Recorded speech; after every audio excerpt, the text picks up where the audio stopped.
અમદાવાદના જમાલપુરમાં અંગત અદાવતમાં ફાયરિંગ થયું હોવાની ઘટના સામે આવી છે। આ ફાયરિંગ જૂની અદાવત ધ્યાનમાં રાખીને કરવામાં આવ્યું હતું। જમાલપુરની ઇટાલિયન બેકરી પાસે ફાયરિંગ થતા પોલીસના ઉચ્ચ અધિકારીઓ પણ ઘટના સ્થળે પહોંચ્યા હતા અને તપાસનો ધમધમાટ શરૂ કર્યો હતો। જમાલપુરની ઇટાલિયન બેકરી પાસે ફાયરિંગની ઘટનામાં 2 લોકો ઇજાગ્રસ્ત થયા છે। જૂની અદાવતમાં 5 થી 6 રાઉન્ડ ફાયરિંગ કરવામાં આવ્યું છે।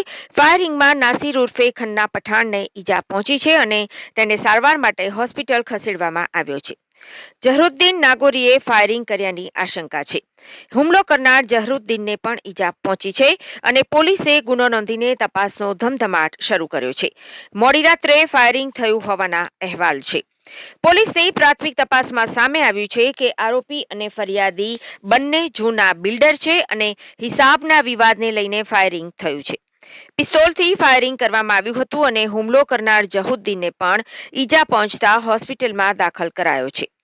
તો ફાયરિંગમાં બંને ગ્રુપ આમને સામને આવી ગયા હતા, જેથી સામસામે ફરિયાદ નોંધવામાં આવશે। ફાયરિંગ અને હત્યાના પ્રયાસનો ગુનો કારંજ પોલીસે નોંધ્યો છે અને તપાસ શરૂ કરી છે। તો વીએસ હોસ્પિટલમાં થયેલી માથાકૂટની ફરિયાદ એલિસ બ્રિજ પોલીસમાં નોંધાઈ છે। ये हमारे दोस्त नासिर खान खन्ना को लगी है। हमारा तकरार चल रहा था, इससे भी पुलिस कंप्लेंट भी हमने करी है। उसके बावजूद भी इसने ये काम किया। इसने हथियार काट के सीधे मेरे ऊपर तान दिया और मेरे दोस्त ये ज़हरुद्दीन कमरुद्दीन नागोरी ने, ये इटालियन बेकरी के पास, उनको 3 गोली लगी है, 3 गोली दूसरे व्यक्ति को लगी है।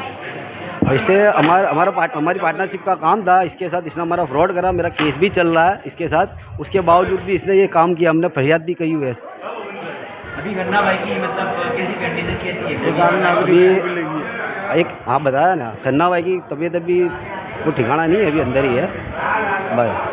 उनको 3 गोली लगी है। कितने बजे हादसा हुआ? ये हादसा करीबन 11:45 के आसपास हुआ है। ये इटालियन बेकरी के पास हुआ है। उसके बाद फिर आपने किसको कॉल किया कि किस तरह हॉस्पिटल आए? वो उनका एक भांजा साथ में था, तुरंत आ गया था तो उनको लेके आए, हम लोग यहाँ उनको लेके आए साथ में।